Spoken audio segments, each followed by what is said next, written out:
যতন হামলায় माता की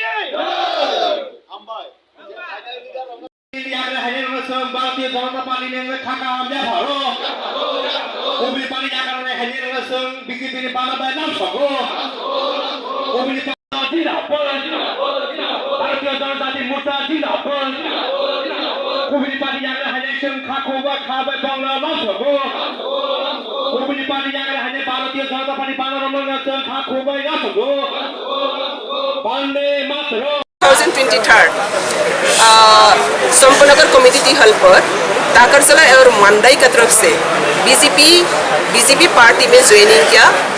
मंदाई ताकरजला और तिप्रामोथा आईपीएफटी का जो लीडर है बहुत संख्यक लेकर आज बीजेपी में शामिल हुआ।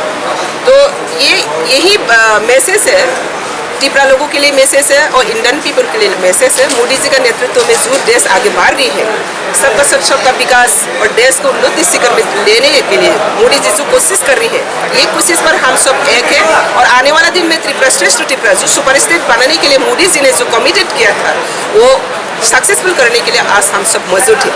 तो मैं उम्मीद करता हूँ आने वाले दिन में और भी तिप्रामोथा और बीजेपी बहुत सारे पॉलिटिकल पार्टी सुनकर बीजेपी में शामिल होगा और त्रिपुरा को श्रेष्ठ त्रिपुरा बनाने के लिए, सुपर स्टेट बनाने के लिए हम सब एकता होगा। मोदी जी का नेतृत्व में ये त्रिपुरा प्रॉस्पेरिटी ट्रैंक्विलिटी है, इसको और भी कंटिन्यूअसली ये त्रिपुरा को श्रेष्ठ त्रिपुरा बनाने के लिए हम लोग कोशिश जारी रहेंगे। यही आज का मैसेज है और हम सब वेलकम करते हैं जो तिप्रामोथा की तरफ से तिप्रामोथा का आईपीएफटी का ब्राइन ब्रदर और तिप्रामोथा का संताराम ब्रदर, वो दोनों का लीडरशिप में और बहुत सारे फैमिली वोटर्स वहाँ पर ज्वाइन हुआ। इसलिए मोदी जी को और जेपी नड्डा जी को, अमित शाह जी को और त्रिपुरा का जो पार्टी का प्रेसिडेंट राजीव दा, चीफ मिनिस्टर मानिक शाह, सबको हम आगे रख कर ही ये त्रिपुरा श्रेष्ठ त्रिपुरा बनाना है। यही आज का मैसेज है। Thank you.